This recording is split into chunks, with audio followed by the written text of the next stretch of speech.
Assalamualaikum warahmatullahi wabarakatuh. Salam sehat kawan Diska. Kembali lagi kita berjumpa di Info Sehat, informasi seputar kesehatan bersama kawan Diska. Bagaimana kabarnya hari ini kawan? Semoga kawan Diska di rumah selalu diberi kesehatan, rezeki yang berkah dan juga barokah untuk kawan Diska dan keluarga di rumah. Nah, telah hadir kawan Diska di studio podcast kawan Diska. Kali ini kita kedatangan kakak-kakak PKL nih. Nah, sebelum kita membahas topik tentang hari ini, kita akan membicarakan STBM, kunci hidup sehat dan bebas penyakit. Nah, sebelum melangkah ke materi, kita kenalan dulu nih dengan kakak-kakak PKL yang magang di Dinas Kesehatan Pengendalian Penduduk dan Keluarga Berencana Kota Madiun. Dari siapa dulu nih? Terima kasih atas kesempatan yang waktunya. Saya adalah Amanda, mahasiswa magang di Dinkes Kota Madiun, di Poltekkes Kemenkes Surabaya, jurusan sanitasi lingkungan. Oke, Kak Dela Amanda. Oke, satunya? Oke, baik. Selamat siang semuanya. Perkenalkan, saya Firnanda Meira dari Poltekkes Kemenkes Surabaya, semester 8 juga, kebetulan sama di jurusan sanitasi lingkungan, begitu Mas Opi. Jadi dari Poltekkes Kemenkes Surabaya? Iya, betul. Oke, jurusan di 4 sanitasi lingkungan. Nah, kalau Kak Admin sama teman di rumah nih, dulu kuliahnya di mana nih? Boleh spill di kolom komentar nih. Nah, baik kawan Diska, kita akan membahas nih tentang STBM, kunci hidup sehat dan bebas penyakit. Nah, STBM nih, kita perkenalan dulu nih Kak, pengertian STBM nih, siapa dulu nih? Jadi begini, sebelum ke pengertian STBM lebih mendalam. STBM sendiri itu dari pandangan dari sanitasi total berbasis masyarakat. Sebelumnya kita harus tahu dulu nih, apa itu sanitasi. Sanitasi merupakan upaya yang dilakukan untuk menciptakan lingkungan yang sehat dan mewujudkan kesehatan masyarakat gitu. Jadi ada sendiri ya Kak ya. Jadi sanitasi dasar dan sanitasi total berbasis masyarakat. Oke, tadi sudah dijelaskan ya kawan Diska, sanitasi dasar nih. Sekarang sanitasi total nih. Pengertiannya dulu nih.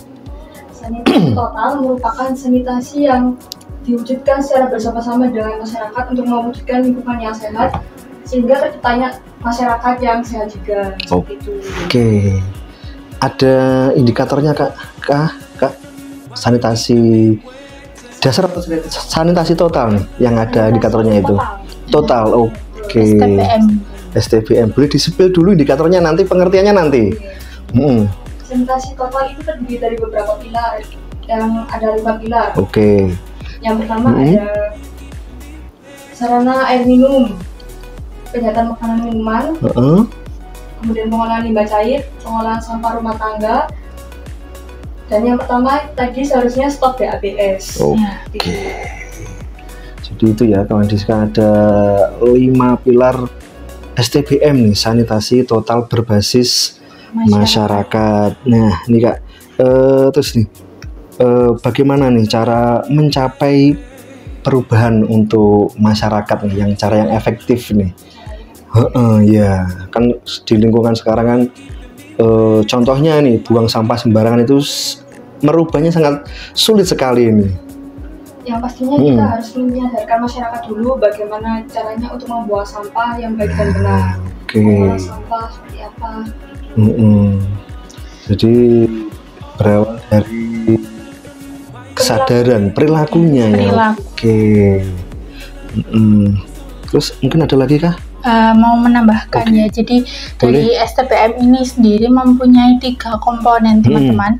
Jadi yang pertama adalah peningkatan kebutuhan sanitasi. Jadi di masing-masing rumah kawan-kawan ini pasti kan juga ada tempat sampah, ada jamban sehat. Nah itu semua sudah termasuk dalam STBM itu sendiri. Nah selain dari peningkatan kebutuhan sanitasi, ada juga peningkatan penyediaan sanitasi. Jadi bukan hanya jamban sehat sehatnya saja nih. Tapi apa sih yang bisa dikatakan jamban itu sehat? Jadi jamban sehat yang dimaksud itu bentuknya leher angsa gitu. Jadi ada beberapa tipe jamban yang langsung nyemplung gitu. Nah, itu tidak disarankan teman-temannya.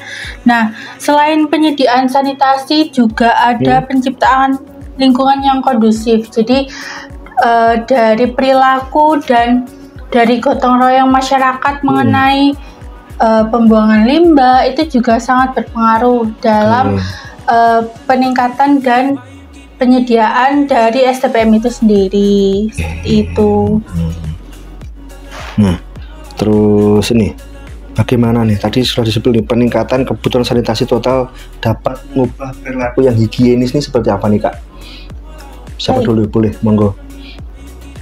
Ya baik, untuk peningkatan kebutuhan sanitasi total sendiri itu bertujuan untuk merubah perilaku masyarakat agar tetap higienis dan saniter. Nah, kegiatan apa sih yang harus dilakukan? Yang pertama adalah meningkatkan kepentingan dalam perencanaan. Jadi kita bisa mengembangkan kesadaran masyarakat melalui edukasi dan sosialisasi seperti itu. Jadi itu ya kawan Diska, belum di-spill nanti indikator-indikatornya, tapi sudah kita kenalan dulu nih dasarnya seperti apa. Seperti itu. Wah, ini sudah antri mau tanya nih. Kak Piatos mau tanya dong Min, boleh nggak? Boleh diketik dulu ya Kak ya, silakan. Nah, kita lanjutkan dulu Kak nih. Oke, nah tadi upaya nih sekarang nih yang dapat dilakukan untuk meningkatkan percepatan penyediaannya nih seperti apa nih? Ya, jadi bisa bekerja sama dengan pihak ketiga untuk menyediakan lintas sektor gitu ya Kak ya. Oke. Sanitasi, agar masyarakat tidak buang air besar sembarangan. Di Nyun Sewu nih, misalkan tidak punya sarananya tapi bisa mengakses sarananya, apakah seperti itu? Misalkan di rumah tidak punya Nyun Sewu di jamban tapi ada akses jamban yang untuk jamban sehat untuk umum itu. Nah, seperti itu maksud saya. Nah, oke. Jadi seperti itu ya. Untuk lintas sektor itu di kelurahan atau desa itu apakah juga ada Kak? Ya, jadi mohon izin lanjutkan untuk kebetulan di Dinas Kesehatan sendiri itu berkoordinasi langsung dengan pihak Puskesmas terkait 5 pilar STPM tadi. Puskesmas wilayah ya Kak ya? Ya, Puskesmas wilayah. Jadi setiap entah itu triwulan atau tahunan itu akan dikoordinasi langsung dari Dinas Kesehatan sendiri dari pelaporan Puskesmas tentang pilar ke-1, ke-2, ke-3, ke-4 dan ke-5 gitu. Terkait 5 pilar STPM itu tadi. STPM. Nah, sekarang nih pemerintah nih tadi sudah sepil Puskesmas wilayahnya nih. Nah, sekarang peran sertanya nih dari pemerintah nih itu seperti apa, atau pemangku kebijakan nih Kak seperti apa? Ya, yang pertama bisa membiasakan masyarakat untuk tidak buang air besar sembarangan, kemudian menyediakan sarana yang digunakan masyarakat untuk buang air. Oke. Terus sarana tempat sampahnya mungkin ya. Terus kalau di tempat-tempat umum Kak itu kan biasanya ada pemilahan sampah ya.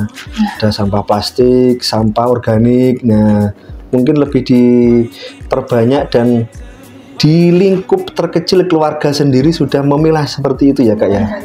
Ya, dimulai dari keluarga itu kawan Diska. Ada lagi mungkin tambahnya? Ya, mungkin langsung bahas tentang pilar-pilarnya ya, gimana? Sebentar, nah sebelum bahas ke pilarnya nih, oh ya nanti aja. Ini membuang BAB kan pilar pertama ya? Ya, pilar pertama. Nah, disebut dulu pilar pertama nih Kak, boleh dulu. Nanti pertanyaan di sini. Oke, baik. Untuk pilar STPM sendiri itu ada 5 teman-teman Diska. Jadi yang pertama adalah stop buang air besar sembarangan. Jadi yang dimaksud itu apa sih sebenarnya? Jadi untuk buang air besar sembarangan ini di Indonesia alhamdulillah sepertinya sudah banyak ODF yang 100% ya Kak. Jadi alhamdulillah masyarakat Indonesia sendiri sudah semakin sadar dan aware tentang penggunaan jamban sehat itu sendiri. Jadi yang sudah dikatakan di awal kalau jamban sehat itu sendiri sudah ada kriterianya. Jadi dari bentuk jambannya yang layar angsa lalu dihubungkan dengan septic tank, entah itu komunal atau perseorangan. Jadi untuk kawan-kawan Diska, mari kita biasakan untuk membuang air besar dan air kecil itu di jamban. Nah, jangan sekali-sekali untuk membuang air besar maupun air kecil itu di sungai, di parit, lalu di kebun biasanya. Nah, itu jangan, karena akan membawa atau mendatangkan faktor-faktor binatang pengganggu gitu. Jadi dari misal contohnya aja seperti lalat. Jadi mohon maaf kalau lalat hinggap di kotoran manusia, lalu lalat itu bisa membawa menclok lagi di makanan. Nah, itu bisa dibayangkan betapa menjijikannya ya teman-teman. Jadi seperti itu. Nah, gambaran dari pilar ke-1 ini seperti itu. Untuk pilar kedua ada cuci tangan pakai sabun dan air mengalir atau CTPS. Sebelum ke cuci tangan nih, kita spill pertanyaan dulu yang berkaitan dengan stop BAB sembarangan nih Kak. Dari Kak Ed Aulia Gis nih, membuang BAB di diapers bagaimana? Kan selama ini banyak masyarakat yang langsung membuangnya ke sampah nih. Oke, baik. Baik, izin menjawab pertanyaan dari Kak Ed Aulia Egis. Ketika ada diapers, ketika ada kotoran di diapers, sebaiknya kotoran tersebut dibuang dulu ke jamban, lalu disiram, kemudian diapers tersebut dicuci hingga bersih, kemudian dibungkus dengan rapat, lalu dibuang ke tempat sampah gitu. Jadi tidak langsungan. Nyung sewu masih ada BAB-nya langsung dikerasaki dibuang, buangnya sembarangan bisa nas. Itu jadi, bisa mendatangkan faktor. Itu tidak boleh semua. Jadi memang itu ya kawan Diska, dibersihkan dulu di jamban ya Kak ya? Iya betul. Diapersnya tadi baru dimasukkan di tempat dicuci dulu. Diapersnya baru ditaruh dimasukkan di tempat yang tertutup baru dibuang ke tempat sampah. Nah, itu cara yang benar ya kawan Diska. Mungkin kawan Diska di rumah ada yang keluarganya masih bayi yang masih menggunakan diapers ataupun lansia yang keterbatasan mobilitas nih, yang sudah pakai diapers nih. Nah, apalagi kalau BAB kan pasti setiap hari ya Kak ya. Nah, bayangkan kalau setiap hari membuang sampahnya, diapersnya sembarangan, bayangkan seperti apa lingkungan kita nantinya. Nah terus tadi yang kedua aja dulu ya. Baik. Untuk pilar kedua dari STPM itu sendiri adalah cuci tangan pakai sabun dan air mengalir. Nah, kenapa hal ini penting? Karena tangan sendiri itu kan media penyebaran virus, penyakit. Jadi tangan ini kalau tidak dicuci itu jadi gampang untuk penyakit dan virus itu masuk ke dalam tubuh. Nah, untuk teman-teman Diska sudah tahu belum nih cara cuci tangan yang baik dan benar? Mungkin bisa kita contohkan ya. Jadi mungkin kita anggap ambil air dari keran mengalir, lalu yang kedua kita taruh sabunnya, lalu kita gosok telapak tangan kita. Tidak usah terburu-buru, nggak apa-apa kawan. Lalu kita gosok punggung tangan. Dari telapak ke punggung tangan. Dua-duanya ya. Setelah itu kita ke sela-sela jari. Jadi sela-sela jari ini juga digosok. Nah, setelah itu kita menggenggam tangan. Mengunci tangan, lalu digerakkan ke kanan dan ke kiri, dua-duanya seperti ini ya, bergantian. Lalu ibu jari menggosok ibu jari lainnya. Dua-duanya. Oke. Lalu yang terakhir, kukunya digosokkan ke telapak tangan. Kukunya kalau disini hitam-hitam. Iya. Lalu keduanya juga. Lalu dibilas.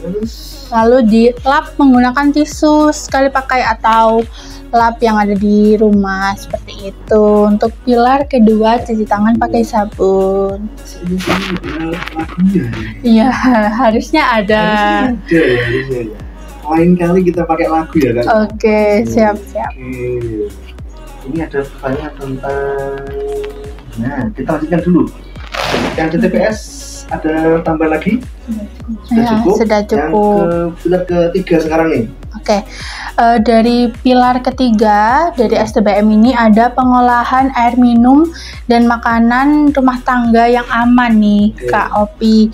Jadi untuk pengolahan air minum dan makanan, mohon maaf, untuk air minum sendiri itu kan biasanya kita pakai galon atau kita ambil dari sumber mata air atau kita dari perpipaan. Nah, itu sebaiknya kawan-kawan Diska untuk direbus terlebih dahulu. Nah, fungsinya direbus atau diberi sodis atau filtrasi itu apa? Adalah untuk menghilangkan kontaminasi dari bakteri yang ada di air, seperti itu. Nah, mungkin kalau untuk makanan, ini kita ada 3 komponen juga dari STBM. Yang pertama adalah pemisahan bahan makanan. Jadi sebelum diolah, itu dipisah terlebih dahulu antara makanan mentah dan makanan matang, seperti itu, agar tidak terjadi cross kontaminasi. Nah, yang kedua, ini ada pengolahan makanannya sendiri. Jadi bisa diolah sesuai dengan jenis dan bahan makanannya. Jadi ada yang direbus, ada yang ditumis, ada yang dilunakkan. Nah, tapi dari kami selaku mahasiswa Poltekkes menyarankan untuk pengolahan makanannya itu harus sampai matang nih, Kak. Kan biasanya ada tuh makanan yang setengah matang gitu, kayak telur ceplok tuh biasanya teman-teman. Nah, itu usahakan sampai matang karena bakteri dan virus itu biasanya masih ada di bahan-bahan makanan yang belum matang, seperti itu. Pengolahan makanannya. Iya, seperti itu. Nah, yang terakhir adalah penyajian makanannya. Nah, penyajian makanannya ini sangat penting juga karena biasanya setelah kita masak nggak ditutup nih, Kak. Jadi lalat, semut itu datang gitu. Jadi teman-teman Diska kalau habis masak atau melakukan membuat minuman, itu alangkah baiknya makanan dan minumannya selalu ditutup seperti itu agar tidak mengundang faktor binatang pengganggu, seperti itu. Jadi ya kawan Diska, pilar yang ketiga ya? Iya, yang ketiga. Pengolahan minuman dan makanan rumah tangga yang aman. Dari minuman tadi kita ambil kesimpulannya harus kalau dari air tanah ya kan? Iya, air tanah. Harus dulu kalau enggak seperti itu. Jangan langsung dari dap atau apa itu istilahnya. Merek saya enggak kena nyebut mereknya. Langsung diminum. Nah, kurang higienis juga ya kan? Nah, terus dari makanan nih, pengolahannya serta penyajiannya itu juga harus dilakukan dengan baik dan benar nih. Oke, kita lanjutkan ke pilar yang keempat nih. Yang keempatnya ada pengolahan sampah rumah tangga. Oke. Di sini pengolahan sampah rumah tangga harus dipilah berdasarkan jenisnya. Sampah ada 2, yaitu organik dan anorganik. Organik sendiri seperti sayuran, daun kering, dan sebagainya. Kemudian ada anorganik nih, ada kayak kertas, kayu, dan juga yang lain-lain. Nah, itu plastik itu Kak? Plastik termasuk anorganik juga. Oke. Jadi ada 2 ya Kak ya? Iya. Organik dan anorganik. Oke. Nah, nih kita ada pertanyaan nih dari siapa ini? Kak Piatos. Nah, ini Kak, ketika kita sudah berusaha untuk melakukan pemilahan sampah, namun saat pembuangan sampah malah dijadikan satu jenisnya, lalu apa yang kita lakukan? Ini maksudnya waktu pembuangan itu dicampurkan gitu ya maksudnya ya? Nah, jadikan satunya. Nah, itu seperti apa Kak ini Kak? Tanggapannya Kak? Oke, ini menjawab pertanyaan dari Kak Etiatos. Etiatos ya. Etiatos. Jadi ketika kita sudah berusaha nih untuk memilah sampah, namun pada saat pembuangan dilakukan secara bersamaan, itu upaya dari kita sendiri itu tetap harus memilah sampah dan bisa bekerja sama dengan masyarakat, misalnya satu tingkat RT dengan mendirikan bank sampah itu. Nanti bisa menjadi daya jual untuk kebutuhan sehari-hari juga gitu. Ada nilai tambah ekonomi ya Kak? Iya. Jadi tidak serta-merta sampah langsung dibuang. Nah, mungkin masih bisa dipilah, masih bisa dimanfaatkan, didaur ulang. Nah, apalagi bermanfaat secara ekonomi, dari segi ekonomi. Oke, yang ini pertanyaan ini kita lanjutkan ke pilar yang kelima nih Kak. Oke. Baik, untuk pilar kelima atau pilar terakhir dari STPM itu sendiri adalah pengelolaan limbah cair rumah tangga yang aman. Nah, limbah cair yang dimaksud ini ada dua KOP, jadi ada grey water dan black water. Jadi untuk black water sendiri itu adalah limbah hasil dari kotoran manusia gitu. Jadi seperti mohon maaf BAB, kencing dan lain-lain. Nah, untuk grey water sendiri itu kegiatan yang dihasilkan dari non kakus. Jadi seperti air sisa mencuci baju, air baju mandi. Iya. Terus cuci piring seperti itu. Nah, itu termasuk dari grey water itu sendiri. Nah, caranya adalah untuk black water itu harus disambungkan dengan namanya IPAL atau septic tank gitu. Jadi mungkin dari kawan-kawan Diska sudah mengenal septic tank, entah itu perseorangan atau komunal gitu.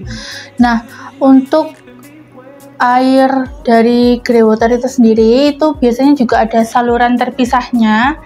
Jadi untuk septic tank dan grey water ini biasanya terpisah, ya seperti itu. Nah, alternatif lain itu juga bisa membuat sumur resapan gitu untuk rumah tangga, seperti itu untuk pilar kelima.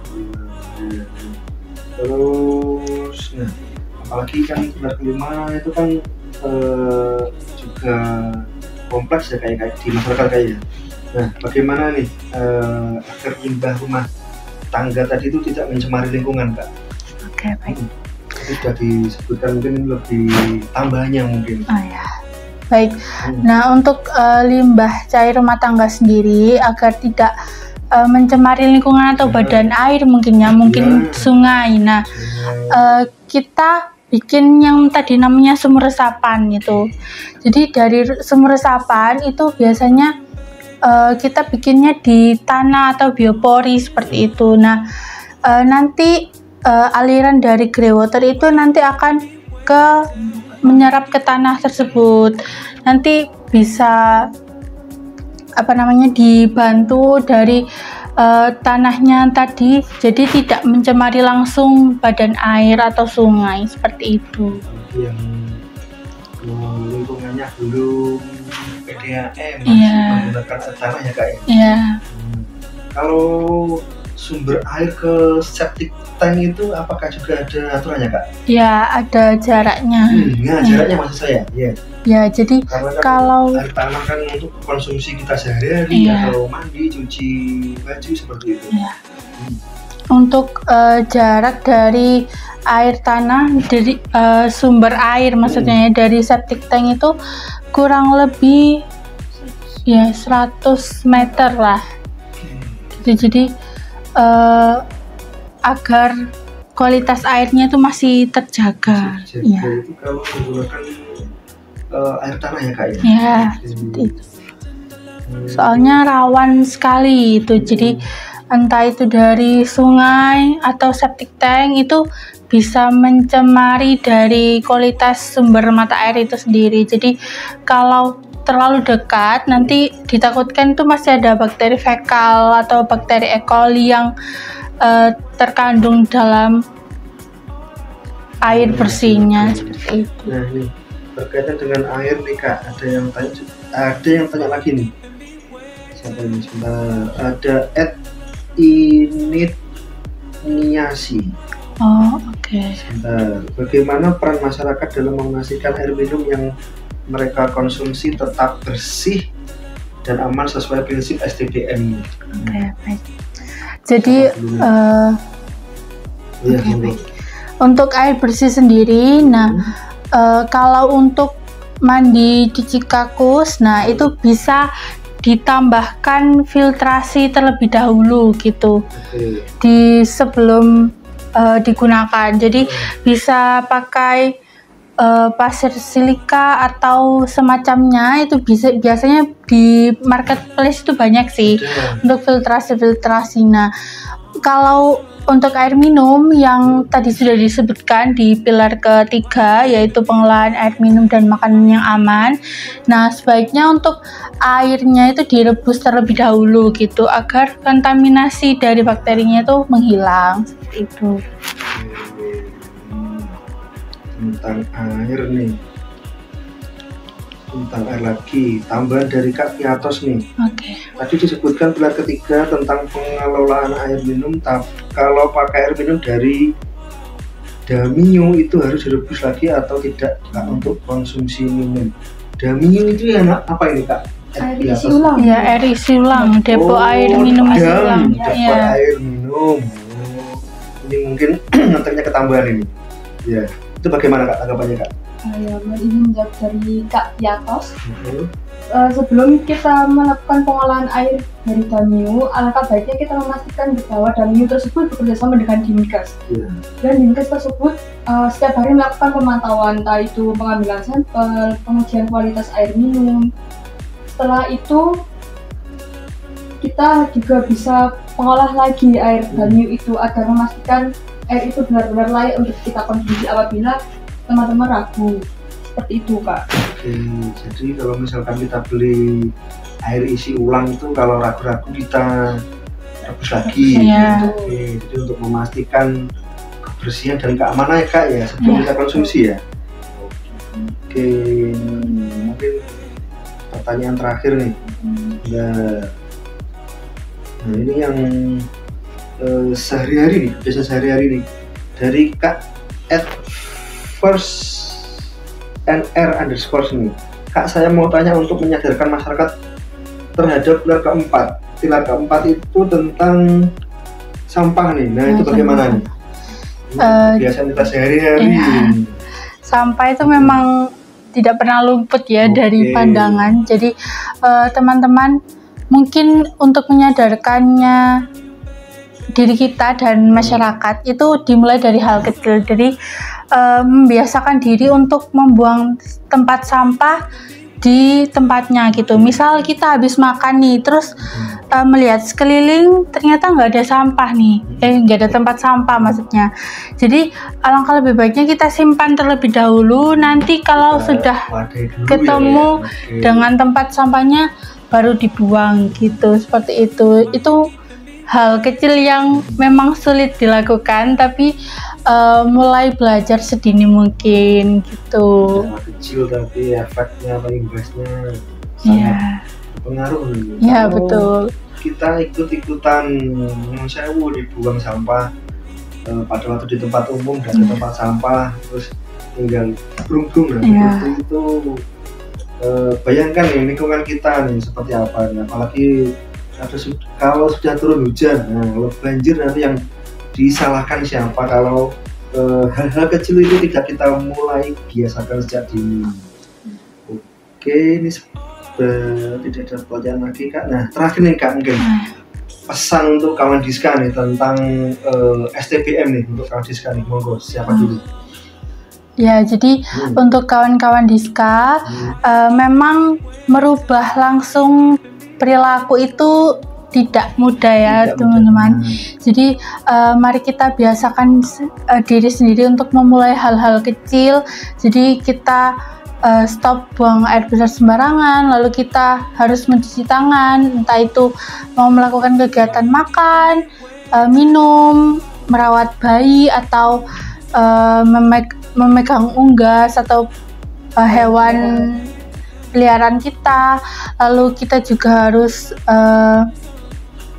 mengolah air minum dan makanan, limbah cair, dan tentunya yang paling krusial itu sampah. Jadi semakin kita membiasakan hal-hal kecil, nanti akan menjadi kebiasaan yang tidak dipaksa lagi seperti itu. Jadi mungkin untuk teman-teman Diska, mari kita menerapkan 5 pilar STPM ini agar lingkungan yang ada di sekitar kita selalu bersih dan sehat seperti itu. Ada tambah lagi Kak? Misalnya sudah cukup? Tapi ada pertanyaan tambahan? Oke. Nah, terima kasih Kak siapa tadi? Firnanda sama Kak Dilan. Ya, betul. Terima kasih atas kehadirannya di studio kawan Diska, telah berbagi ilmu tentang STPM, sanitasi total berbasis masyarakat. Nah, nanti setelah dari Dinas Kesehatan kembali ke kampus atau ada lagi tugas lagi nih Kak? Ya, untuk tugas lagi. Oke, kita doakan Kak Firnanda dan Kak Dilani sukses dan lancar untuk kedepannya. Amin. Terima kasih. Amin. Baik kawan Diska, terima kasih telah menyaksikan info sehat informasi seputar kesehatan. Tentunya bersama kawan Diska, jangan lupa tetap ikuti IG kita @promkes Kota Madiun dan jangan lupa subscribe channel YouTube kita @kawandiska5145. Terima kasih. Semoga kawan Diska di rumah tetap selalu diberi kesehatan. Salam sehat. Assalamualaikum warahmatullahi wabarakatuh. Waalaikumsalam warahmatullahi wabarakatuh.